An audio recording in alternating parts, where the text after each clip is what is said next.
جس سے تم محبت کرتے ہو اس کے میسیجز بار بار کھول کر پڑھتے ہو نا، تو یہ تمہاری اپنے رب سے کیسی محبت ہے کہ اس کے میسیج یعنی قرآن کھولتے ہی نہیں۔ اگر کھولتے ہو تو اسے سمجھنے کی کوشش نہیں کرتے۔ کیوں اس کا میسیج پڑھ کر دل نہیں مچلتا؟ کیوں اس کی محبت کا سوچ کر چہرے پر مسکراہٹ نہیں آتی؟ اسے یاد کر کے آنسو کیوں نہیں بہتے؟ اس سے ملاقات کے لیے دل کیوں بے چین نہیں ہوتا؟ یہ کیسا دعویٰ ہے تمہاری اس سے محبت کا؟ او انسان، تو کتنا بے وفا ہے، پل پل جس کا محتاج ہے اسی سے منہ موڑ کر بھاگ رہا ہے، حالانکہ تو جانتا بھی ہے کہ گھوم کر اسی کے سامنے آنا ہے، اسی کے پاس جانا ہے، اسی سے ملاقات ہونی ہے۔ سوچ تو صحیح، کس منہ سے جائے گا اس کے سامنے؟ کیا تم نے جان لیا تمہاری زندگی کا مقصد کیا ہے؟ کیا تم نے پا لیا وہ راز جس کے لیے تمہیں یہاں اس دنیا میں بھیجا گیا؟ جو راستے اللہ تعالیٰ سے جوڑتے ہیں وہ بہترین ہو جاتے ہیں۔ اللہ تعالیٰ کی طرف جانے والا ہر راستہ دل کو سکون بخشتا ہے۔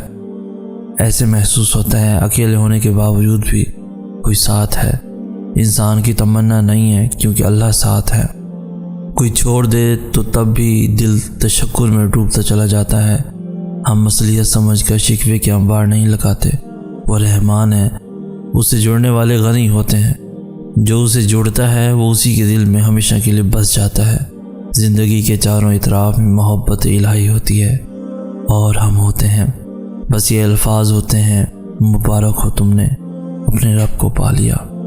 کسی کو غلط کام کرتے ہوئے دیکھو تو خدا نہ بنے، خدا کے لیے یا تو آپ اس کے لیے دعا کیجیے یا پھر خود اس سے جا کر سمجھائیے۔ لوگوں میں اس کا تذکرہ مت کیجیے، کیونکہ اگر اس نے اللہ تعالیٰ سے معافی مانگی تو آپ کا کیا بنے گا؟ یہ چھوٹی سی بات پر عمل کیجیے، انشاءاللہ آپس میں محبت بڑھے گی۔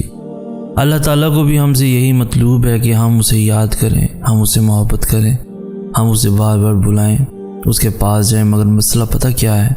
ہم انسان اس کے پاس جاتے ہی تب ہیں جب دنیا ہمیں توڑ چکی ہوتی ہے، جب ہمارے اوپر کوئی مشکل ہوتی ہے۔ حقیقت میں وہ سب بھی اللہ کے حکم سے ہی ہوتا ہے تاکہ ہم اس کی طرف متوجہ ہوں، ورنہ تم دیکھو خوشی میں کون اللہ کو یاد کرتا ہے؟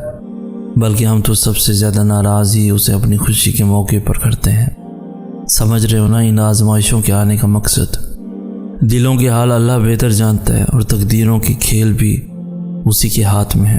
تو پھر کیوں مطمئن نہیں؟ کیوں سوچوں میں گھرے ہوئے ہو؟ کیوں اس کی بادشاہت پر یقین نہیں؟ کیوں اس کے فیصلوں پر راضی نہیں؟ جب اللہ جانتا ہے کس وقت کیا بہتر ہے، پھر دل میں وسوسوں کا سوال ہی پیدا نہیں ہونا چاہیے۔ اگر ابھی بھی سوچوں میں ڈوبے ہوئے ہو، دل بے چین ہے، تو سمجھو تم دل سے راضی نہیں۔ اس کے فیصلوں پر صرف زبان سے کہہ دینا توکل نہیں ہوتا، بلکہ زبان کے اقرار سے پہلے دل سے راضی ہونا توکل ہوتا ہے۔ اللہ پر چھوڑے ہوئے معاملات پر اتنا پریشان نہیں ہوتے۔ وہ قادر ہے، وہ اپنے کام مکمل کر کے رہتا ہے۔ قبولیت کا وعدہ کیا ہے تو وہ پورا بھی کرے گا۔ تم اپنا کام کرو، یعنی یقین اور اللہ کی اطاعت۔ سورہ بقرہ کی آیت نمبر 186 میں اللہ تعالیٰ فرماتے ہیں، جب میرے بندے میرے بارے میں آپ سے سوال کریں تو آپ کہہ دیں کہ میں بہت ہی قریب ہوں، ہر پکارنے والے کی پکار کو جب بھی وہ مجھے پکارے قبول کرتا ہوں۔ اس لیے لوگوں کو بھی چاہیے وہ میری بات مان لیا کریں اور مجھ پر ایمان رکھیں، یہی ان کی بھلائی کا باعث ہے۔ ہدایت اور اللہ کی محبت دو ایسی چیزیں ہیں جو انسان کو مانگے بغیر نہیں ملتی۔ اللہ سے رجوع کرنے میں دیر نہ کرو، ابھی بھی وقت ہے، لوٹ جو اس کی جانب۔ وہ آج بھی تمہاری توبہ کے، تمہارے لوٹنے کے انتظار میں ہے۔ تم اس سے مانگو تو صحیح، وہ کیوں تمہیں ہدایت نہیں دے گا؟ وہ کیوں تمہیں اپنی محبت سے نہیں نوازے گا؟ بس پہلا قدم تمہیں اٹھانا اور بہت ساری دعائیں کرنی ہے، پھر دیکھنا وہ کیسے کیسے تمہارے لیے راستے بناتا ہے، کیسے تمہارے لیے غیب سے مدد بھیجتا ہے۔ اللہ کو پسند ہے جب انسان ہزار گناہ کے بعد اس کی طرف پلٹتا ہے، ٹوٹی پھوٹی ہی صحیح اس سے معافی مانگتا ہے، کچی پکی ہی صحیح اس سے توبہ کی طرف مانگتا ہے۔ یہ ٹوٹی پھوٹی، یہ کچی پکی سے فریادیں بھی اللہ کو بہت پیاری ہیں، وہ معاف کر دیتا ہے۔ سب کی زندگی میں دو فیز آتے ہیں۔ پہلا جب ہم لوگوں پہ ڈیپینڈنٹ ہوتے ہیں، اپنے احساسات میں بھی، اور بدلے میں لوگ بس دکھ ہی دے سکتے ہیں جب ہم اپنا آپ ان سے شیئر کریں اور وہ آپ کو سمجھنے کی بجائے صرف تکلیف دیں۔ تم سمجھتے کیوں نہیں ہو؟ ایسا کچھ بھی نہیں ہے، ایسا صرف تمہیں لگتا ہے۔ ایسا سوچو گے تو ایسا ہی ہوگا نا۔ رونے سے کیا ہوتا ہے؟ تکلیف کچھ نہیں ہوتی، بس ڈرامے ہیں یہ۔ اور دوسرا فیز، جب ہم اللہ کو اپنا بنا لیتے ہیں، اللہ ہماری زندگی بن جاتا ہے۔ سب باتیں، خوشی، غم، رونا، ہر چیز اسی کو بتانے لگتے ہیں۔ تب ہماری باتیں لوگوں سے اللہ تک پہنچ جاتی ہیں، کیونکہ وہی تو ہے ایک جو سنتا ہے خاموشی سے۔ اللہ ہے نا، کہنے تو جو سب کہتے ہیں۔ اللہ کو تو پتہ ہے نا سب، خیر ہے، اللہ جانتا ہے۔ اللہ آپ کو پتہ ہے لوگ کیا کہتے ہیں۔ اللہ آپ کو پتہ ہے آج میں اداس ہوں، اللہ جی آج میں بہت خوش ہوں۔ جانتے ہو مجھے اللہ سے کیوں محبت ہے؟ کیونکہ میں گنہگار ہوں اور وہ پھر بھی مجھے دینے سے نہیں تھکتا۔ میں تھوڑا سا رو لوں، تھوڑا سا صبر کر لوں، وہ انہیں ضائع نہیں ہونے دیتا، وہ قبول کر لیتا ہے۔ میں جتنا بڑا گناہ کر لوں وہ میری معافی پر مجھے معاف کر دیتا ہے، اور میں نے صرف اور صرف اللہ کو اپنا بنایا۔ یہ دنیاوی محبتیں تو تمہاری آزمائش کرنے آتی ہیں کہ تم حقیقی محبت سے کتنا قریب ہو، اور جب تم صبر کے ساتھ اس کی رضا میں راضی رہتے ہو تو وہ بھی پھر تمہیں تمہاری من پسند چیز پلک جھپکتے واپس لوٹا دیتا ہے۔ اور یہ جو تم بار بار ہر کسی کے سامنے صبر اور ضبط کا واویلا کر رہے ہو، تو بتاؤ ذرا، کیا تمہارا صبر زیادہ ہے یا پھر صبر ایوب علیہ السلام؟ تم جو اس آزمائش کی گھڑی میں دنوں اور سالوں کا حساب رکھے ہوئے ہو، تو بتاؤ ذرا، کیا تمہاری آزمائش زیادہ طویل ہے یا حضرت یعقوب علیہ السلام کی، جب انہوں نے حضرت یوسف علیہ السلام سے جدائی کاٹی؟